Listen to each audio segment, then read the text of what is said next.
આજે આપણે જોઈશું સમાંતર પ્લેટ કેપેસિટન્સનું સૂત્ર મેળવશું. અહીં જોવાય છે આકૃતિમાં બતાવ્યા પ્રમાણે આ બે પ્લેટો છે. કેપેસિટરની બે પ્લેટો એકબીજાને સમાંતર રાખેલી છે. એક પ્લેટ ઉપર પ્લસ વિદ્યુતભાર છે અને બીજી જે પ્લેટ છે એના પર ઋણ વિદ્યુતભાર રહેલો છે.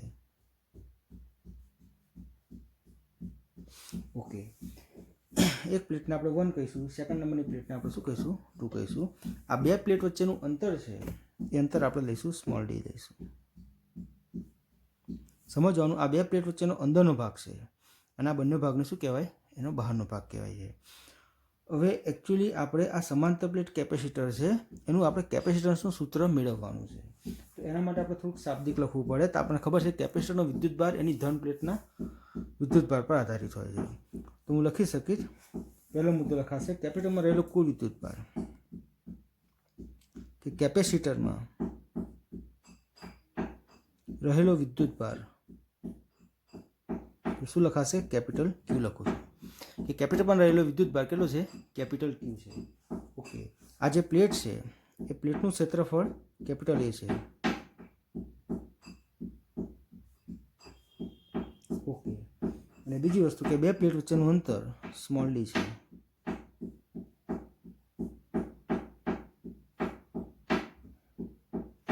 ઓકે, હવે સમજીએ એકવાર શાંતિથી. હવે એકચ્યુઅલી શું થાય તો પ્લેટ હોય એ પ્લેટને શું હોય? પૃષ્ઠ ઘનતા હોય. તો હું લખી શકું કે પ્લેટની પૃષ્ઠ ઘનતા સિગ્મા ઇઝ ઇક્વલ ટુ શું થશે? Q by A. કે પ્લેટની પૃષ્ઠ ઘનતા sigma is equal to Q by એ.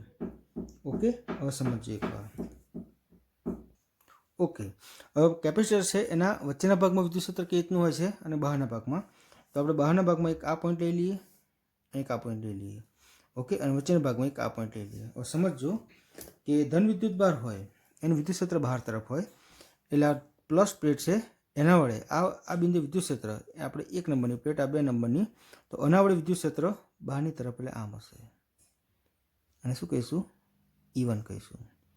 હવે આ જ બિંદુએ આ જે ઋણ પ્લેટ છે એના વડે વિદ્યુત ક્ષેત્ર, ઋણનું વિદ્યુત ક્ષેત્ર એના તરફ હોય, તો આ પ્લેટ વડે અહીંયા વિદ્યુત ક્ષેત્ર કેવું હશે?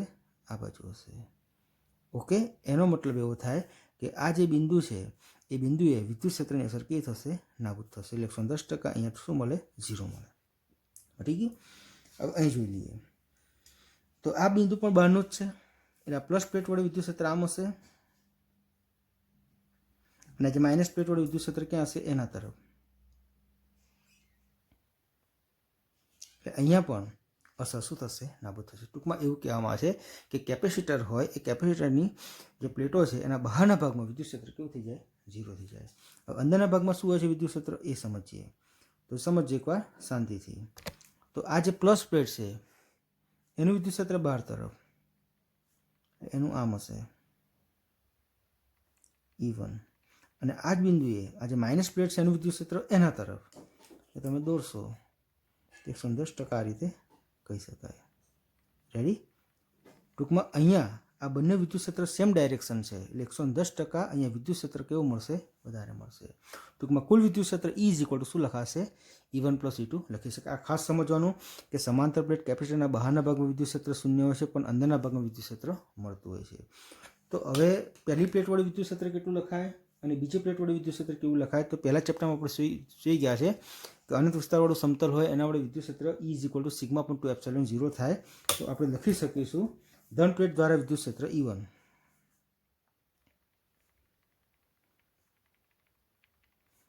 E1 બરાબર પૃષ્ઠ ઘનતા સિગ્મા અપન 2 એપ્સિલોન 0, અને ઋણ પ્લેટ દ્વારા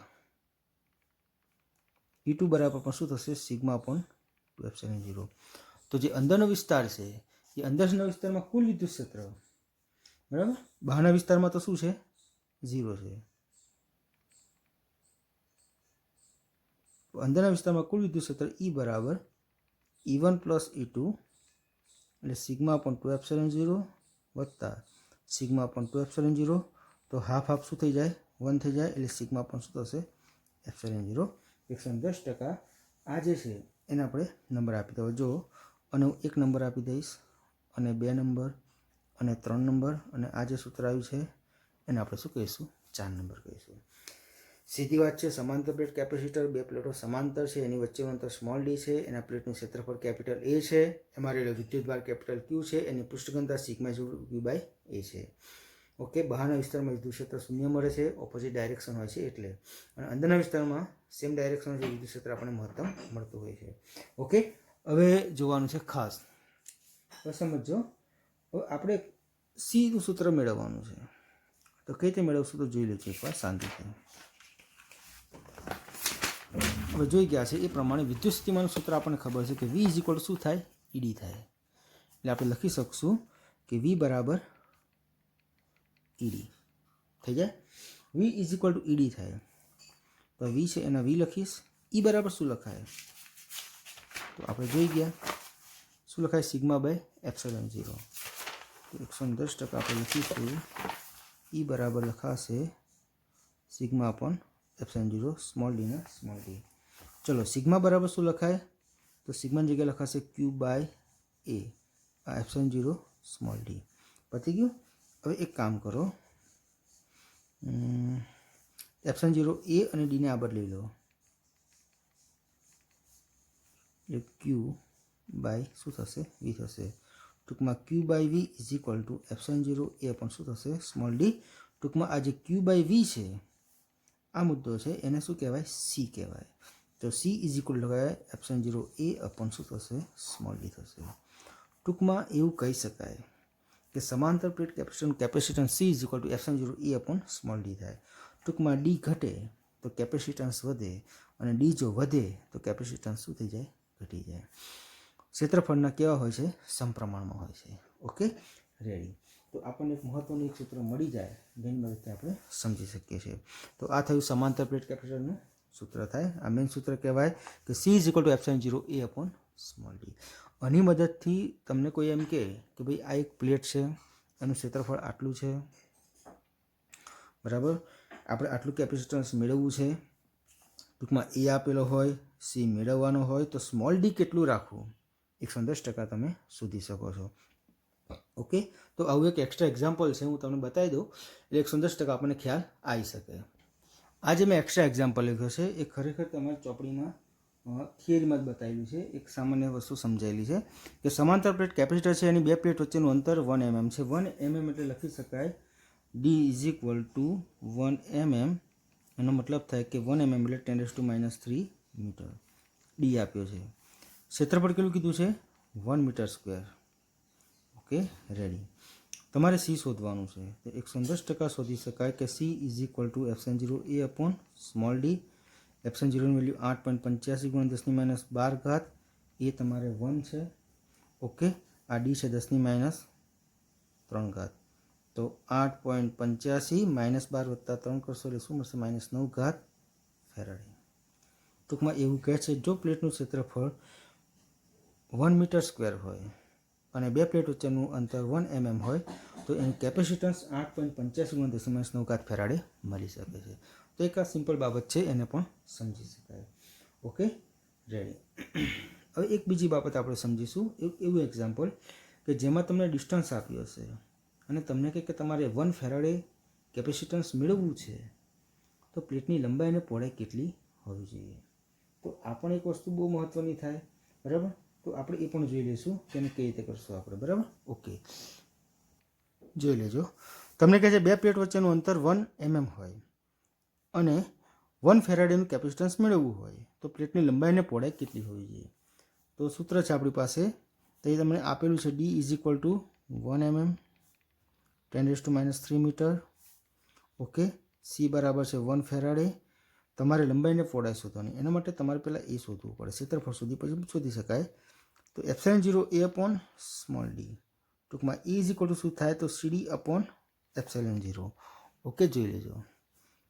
તો 1 × 10⁻³ 8.85 × 10⁻12.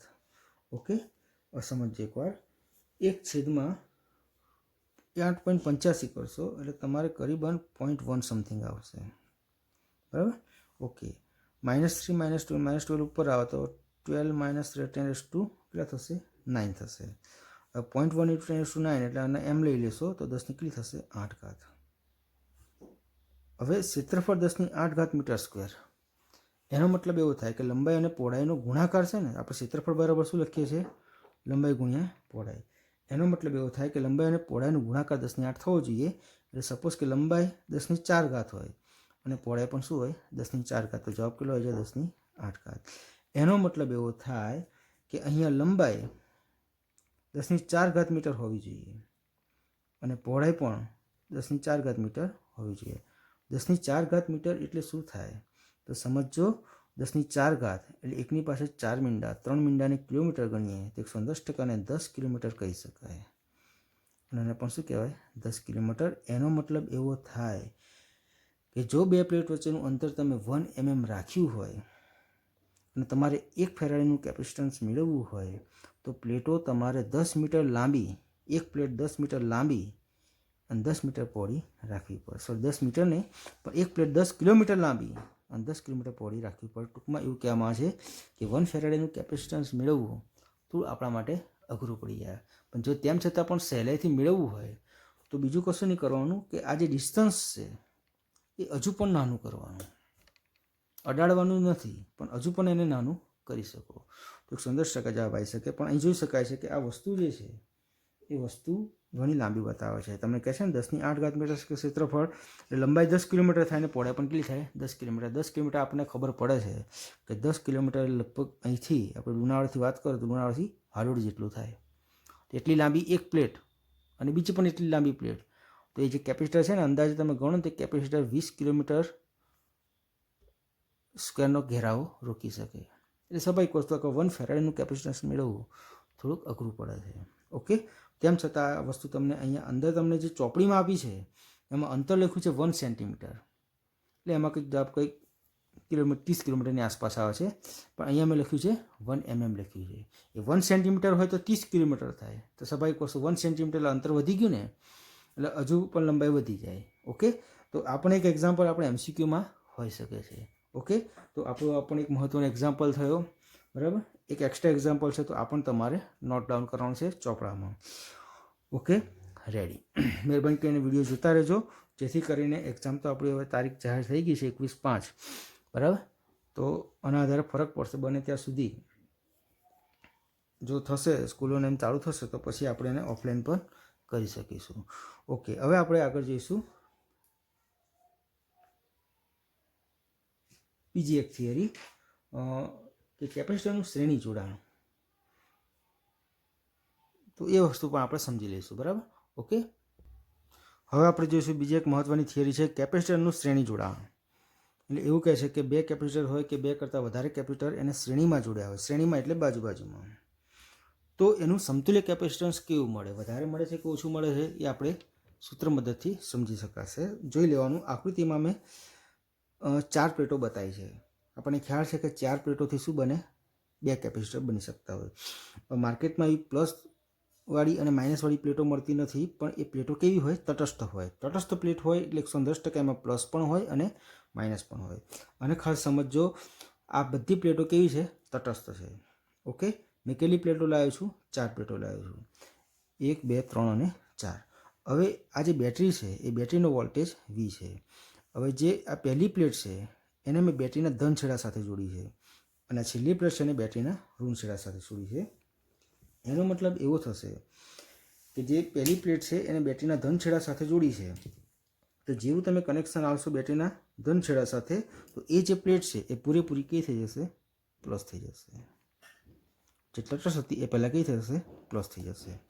અને જે પ્લેટ ઋણ છેડા સાથે જોડી છે એ પૂરેપૂરી કઈ થઈ જશે ઋણ થઈ જશે. ઓકે, પટી ગયું. હવે સમજો. હવે આ પ્લેટ છે પ્લસ બની છે. હવે આ બાજુ પ્લેટ કેવી હતી તટસ્થ હતી. તો એનો સ્વાભાવિક વસ્તુ કે આકર્ષણને કારણે કે જે ઋણ વિદ્યુતભાર હશે એ ઋણ વિદ્યુતભાર આ પ્લેટ પર ટકશે. ઓકે, અને જે ધન વિદ્યુતભાર હશે એ માઇનસના આકર્ષણને કારણે આ પ્લેટ પર જતા રહેશે. એટલે આ પ્લેટ ઓટોમેટિક ઋણ બની જશે અને આ જે પ્લેટ છે ઓટોમેટિક કઈ બની જશે પ્લસ બની જશે. ટૂંકમાં એવું કહેવામાં આવે છે કે આ રીતે કેપેસિટર બે રચાતા હોય છે. પહેલાં તો હું 4 પ્લેટ જ લાવ્યો છું, પણ એ 4 પ્લેટમાંથી 2 કેપેસિટર કેવી રીતે રચાયા છે? તો સ્વાભાવિક વસ્તુ મેં બેટરી સાથે જોડી દીધા. પ્લસ છેડો અહીં જોડ્યો તો આ પ્લેટ પ્લસ થઈ ગઈ, માઇનસ અહીં જોડ્યો તો આ પ્લેટ માઇનસ થઈ ગઈ. હવે આ તટસ્થ હતી તો આ પ્લસ છે એટલે આના પ્લસ માઇનસ બંને હશે. અને આ પ્લસ પ્લેટ બની એટલે એના આકર્ષણને કારણે માઇનસ વિદ્યુતભાર અહીં રહેશે. ત્યાં પ્લસ વિદ્યુતભાર આ જોડાણને કારણે ક્યાં જતા રહેશે? આ પર જતા રહેશે. એટલે આ બે પ્લેટો બી તટસ્થ જ હતી, પણ આ જેવી પ્લસ માઇનસ થઈ એવી ઓટોમેટિકલી આકર્ષણને કારણે આ માઇનસ થઈ ગઈ અને આ કેવી થઈ ગઈ? પ્લસ થઈ ગઈ. એ કોના આકર્ષણને કારણે? તો આના આકર્ષણને કારણે. ટૂંકમાં અહીંયા આપણને બે કેપેસિટર જોવા મળ્યા છે. જે આ પહેલું કેપેસિટર છે એને હું કહીશ C1 કેપેસિટર અને હું કહીશ C2 કેપેસિટર. ઓકે, હવે એટલું વસ્તુ ખાસ યાદ રાખવાની, મગજમાં બેહાડી દેવાનું કે શ્રેણી જોડાણમાં એવું કહે છે કે અહીંયાથી જેવી બેટરી તમે ચાલુ કરશો તો આ બંને કેપેસિટર પર વિદ્યુતભાર કેવો જશે? સરખો જશે. જો અહીંયા વિદ્યુતભાર 50 એન્ટર થાય તો અહીંયા પણ કેટલો આવશે? 50 જ આવશે. તો એનો મતલબ એવો થાય કે શ્રેણી જોડાણમાં Q સમાન હોય એટલે વિદ્યુતભારની વહેંચણી કેવી હોય? સમાન હોય. અહીં 50 થશે તો અહીં પણ કેટલો થશે? 50 થશે. પણ હવે થશે કેવું કે આ બંને કેપેસિટર આ 20 વોલ્ટની બેટરી સાથે જોડ્યા છે, તો આ બંને છે એ બંનેના વોલ્ટેજનો સરવાળો આ V જેટલો થાય. એટલે સપોઝ કે આ બેટરી 200 વોલ્ટની હોય તો આ સપોઝ કે 150 હોય તો આ કેટલા થશે? 50 થશે. ટૂંકમાં 150 પ્લસ 50 એટલે થશે કેટલું? 200. ટૂંકમાં એવું કહી શકાય કે અણુ સ્થિતિમાન V1 હશે, અણુ સ્થિતિમાન V2 હશે. ટૂંકમાં આ નજીક છે, આ સ્થિતિમાન વધારે હશે અને આ દૂર છે, એનું સ્થિતિમાન કેવું હશે? ઓછું હશે. પણ આ બેનો સરવાળો હશે, એ સરવાળો તો કેવો થશે? ટોટલ બેટરીના વોલ્ટેજ જેટલો. એટલે એવું કહી શકાય કે Q સરખો હોય બંનેમાં. એટલે મેં Q1 Q2 નથી લખ્યા, પણ V કેવા હોય? અસમાન હોય. એટલે V ઇઝ ઇક્વલ શું થશે? અસમાન. ટૂંકમાં એવું કહેવામાં આવે છે Q સમાન એટલે અહીંયા 50 હોય તો 110%, અહીંયા પણ કેટલો હોય? 50 હોય. V અસમાન એટલે આ બેનો સરવાળો કોના જેટલો થશે? V જેટલો થશે. તો આ વસ્તુ આપણે શાબ્દિક લખવું હોય તો લખી શકાય. એને એ રીતે લખાશે કે આકૃતિમાં દર્શાવ્યા મુજબ C1 કેપેસિટરની ડાબી પ્લેટ બેટરીના ધન છેડા સાથે અને જે C2 કેપેસિટરની જમણી પ્લેટ છે એ કેપેસિટરના ઋણ છેડા સાથે જોડેલ છે, જેના લીધે બંને પ્લેટો ધન વિદ્યુતભારિત અને ઋણ વિદ્યુતભારિત થશે. વિદ્યુત ક્ષેત્રની અસરને લીધે જે C1 છે એની જમણી પ્લેટ ઋણ બનશે અને C2ની ડાબી પ્લેટ કેવી બનશે? ધન બનશે. ઓકે, મેં કીધું એ પ્રમાણે કેપેસિટરના શ્રેણી જોડાણ હોય, એ કેપેસિટર હોય કે અવરોધ હોય, એ શ્રેણી જોડાણમાં Q સમાન હોય છે, જ્યારે V કેવો હોય છે? અસમાન હોય છે. તો હવે આપણી જે થિયરીની શરૂઆત છે એ થિયરીની શરૂઆત આપણે અસમાન મુદ્દાથી કરવાની, એટલે V બરાબર V1 પ્લસ V2થી કરવાની. તો એકવાર જોજો, આપણે લખીશું V બરાબર V1 પ્લસ V2. ઓકે, જોજો હવે જ્યારે તમે V1 છે, ઓકે, કેપેસિટર કયું થાય? C1. વિદ્યુતભાર એનો કયો થશે? Q થશે. V2 કેપેસિટર કયું થાય? C2. પણ વિદ્યુતભાર એનો કેવો થશે? Q. કેમ Q લખ્યા છે? તો એ સમાન છે એટલા માટે. ઓકે, હવે સમજો એકવાર શાંતિથી. હવે આપણે કઈ રીતે લખી શકીએ? તો આપણને ખબર છે કે C is equal to Q by V થાય છે. તો V બરાબર શું થશે? Q by C. એટલે એનો મતલબ એવો થાય કે V બરાબર Q બાય C લખાશે, V1 બરાબર શું લખાશે? તો Q બાય C1 લખાશે અને V2 બરાબર શું લખાશે? Q બાય C2 લખાશે. તો આ જ વસ્તુ આપણે લખી દેવાની છે કે Q by C, Q by C1 અને Q બાય C2. દરેકમાંથી Q નીકળી જાય, દરેકમાંથી Q જતા રહેશે. તો જો દરેકમાંથી Q તમે કાઢી નાખો, અને એવું ના કરો તો પણ વાંધો નથી, બરાબર. તમે અહીંયા V રવા દેશો તો બી ચાલશે. ધારો કે અહીં V રવા દીધા છે અને મેં Q બાય C1 લખ્યા અને મેં Q બાય C2 લખ્યા, તો હવે હું શું કર્યા? આ બંનેમાંથી Q કોમન કાઢીને નીચે મેળ દીધા. તો 1/C1 વત્તા શું વધ્યા? 1/C2. તો V બાય Q ને શું કહેવાય? તો જુઓ, V બાય Q હોય એને શું કહેવાય? 1/C કહેવાય. તો 1/C is equal two 1/C1 વત્તા 1/ શું થશે? C2 થશે. ટૂંકમાં એવું કહી શકાય છે કે આને આપણે સામાન્ય રીતે ઊંધો સરવાળો કહેવાય. આવું યાદ રાખજો, ઊંધો સરવાળો. એટલે અહીંયા વેલ્યુએશન વધારે ના મળે, પણ કેવી મળે? ઓછી મળે. તો અહીં કહી શકાય C ઇક્વિટન્સ ઓછું મળે. એટલે જ્યારે કેપેસિટર તમે શ્રેણીમાં જોડો ત્યારે સમતુલ્ય કેપેસિટન્સ કેવું મળશે? ઓછું મળશે. હવે સપોઝ કે આ બે જ કેપેસિટર છે તો આને આપણે સિમ્પલ ગણી શકીએ કઈ રીતે? તો જોજો, આ બેનો ગુણાકાર કરી નાખો, ઉપર સરવાળો કરો, હવે ઊંધું કરી નાખો તો C બરાબર C1 C2 C1 plus C2. ટૂંકમાં જો બે જ કેપેસિટર હોય તો આ વાપરો તોય ચાલે ને આ સૂત્ર વાપરો તો તોય ચાલે, પણ 2થી વધારે કેપેસિટર હોય તો તમારે આવું જ સૂત્ર વાપરવું પડે. ઓકે, એકદમ સિમ્પલ થિયરી છે અને બહુ મસ્ત થિયરી છે, પણ યાદ રાખવાનું છે આ મુદ્દો ખાસ કે ક્યુ સમાન અને વી અસમાન. યાદ રાખવાનું કે જે અસમાન હોય ત્યાંથી આપણે પોઈન્ટ શું થાય, સ્ટાર્ટ થઈ જાય. Okay, ready. આ કેટલા કેપેસિટર હતા? 2 કેપેસિટર. હવે આવા જો n કેપેસિટર હોય અને n કેપેસિટર જો શ્રેણીમાં જોડ્યા હોય તો આપણે કઈ રીતે એનું સમતુલ્ય શોધી શકીએ? તો આ જ વસ્તુ થાય, પણ એ થિયરી આપણે હેડિંગ અલગ મારશું, n કેપેસિટરનું શ્રેણી જોડાણ. ઓકે, જોઈ લેજો એકવાર. ઓકે, સેમ મેથડ છે. n કેપેસિટરનું શ્રેણી જોડાણ મેં તમને કીધું છે. અહીંયા 20 વોલ્ટની બેટરી છે, અહીંયા n કેપેસિટર એટલે 2 કરતાં વધારે કેપેસિટર છે, બરાબર. એમાં પણ હું પ્લેટ જ લાવ્યો હોઈશ અને પહેલી પ્લેટ હશે પ્લસ સાથે પ્લસ થઈ જશે, છેલ્લી પ્લેટ હશે માઇનસ થઈ જશે અને વચ્ચેની પ્લેટો માઇનસ પ્લસ સેટ થઈ જશે. ઓકે, મેં ગઈ વખત થિયરીમાં સમજાવ્યું એ જ મેથડ અહીં થતી હોય છે. પ્લેટ માર્કેટમાં માઇનસ અને પ્લસવાળી અલગ અલગ મળતી નથી, તટસ્થ પ્લેટો હોય છે. ઓકે, જોજો, આ જે કેપેસિટર છે એ C1, આ છે C2 અને આ છે Cn. અને સપોઝ કે તમે 10 કેપેસિટર જોડ્યા હોય તો આ 10મું કેપેસિટર હોય. ટોટલ 15 જોડ્યા હોય તો આ કેવું હોય? 15મું હોય. અનુસ્થિતિમાન V1, અનુ V2, અનુ કેવું હશે? Vn. આપણને ખ્યાલ છે કે Q સમાન હોય અને V કેવો હોય? અસમાન હોય. શરૂઆત ક્યાંથી કરવાની? V થી કરવાની. તો ટોટલ સ્થિતિમાન V is equal two V1 plus V2 જેટલા હોય એટલા Vn થશે. બોલો આના માટે શું લખાશે? તો Q by C1, Q by C2 up to Q by શું થશે? Cn થશે. ઓકે, દરેકમાંથી Q કોમન કાઢ્યો, 1 by C1, 1 by C2 up two શું થશે? 1 બાય Cn થઈ ગયું. ઓકે, Q આ બાજુ લઈ લીધો આપણે છેદમાં, જોજો. તો V by Q is equal to 1 by C1 વત્તા 1 by C2 up two 1 by શું થશે? Cn થશે. જોઈ લેજો.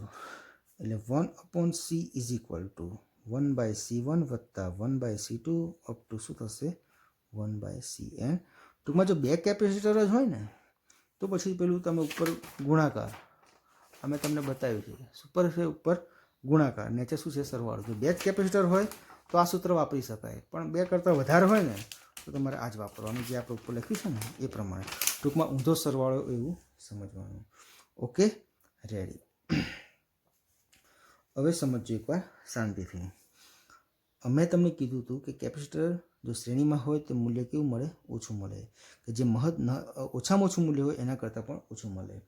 હવે આપણે એવું કહું છું કે ધારો કે સમાન મૂલ્ય ધરાવતા n કેપેસિટર છે, એટલે હું એમ કહું છું 10 કેપેસિટર મેં જોડ્યા છે, દરેકની વેલ્યુ સમાન છે, તો એનું કેપેસિટન્સ કેવું થાય? તો એવું કહેવામાં આવે છે કે સમાન મૂલ્ય ધરાવતા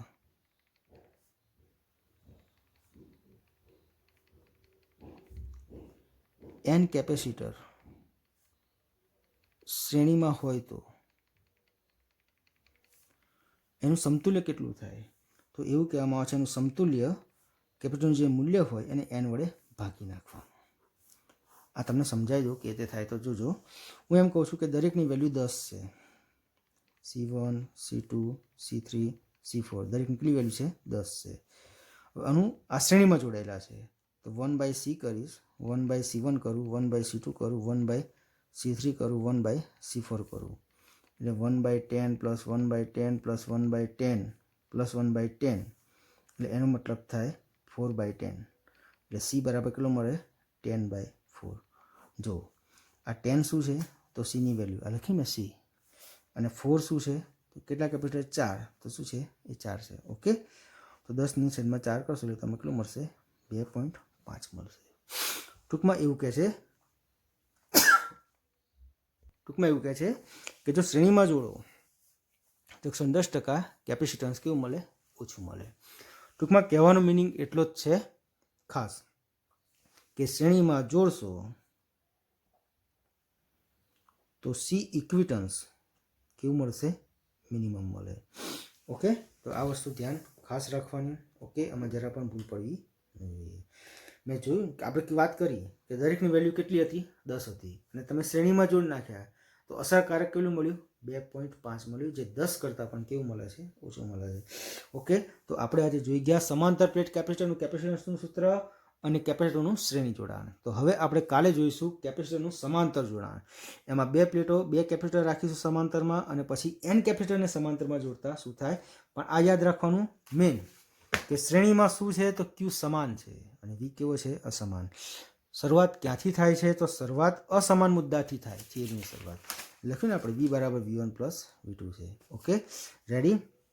તો આ બંને થિયરી આપણા માટે બહુ મહત્વની છે અને મહેરબાની કરીને આ થિયરીઓ રદ કરી નથી. આ થિયરી આપણે બોર્ડમાં છે.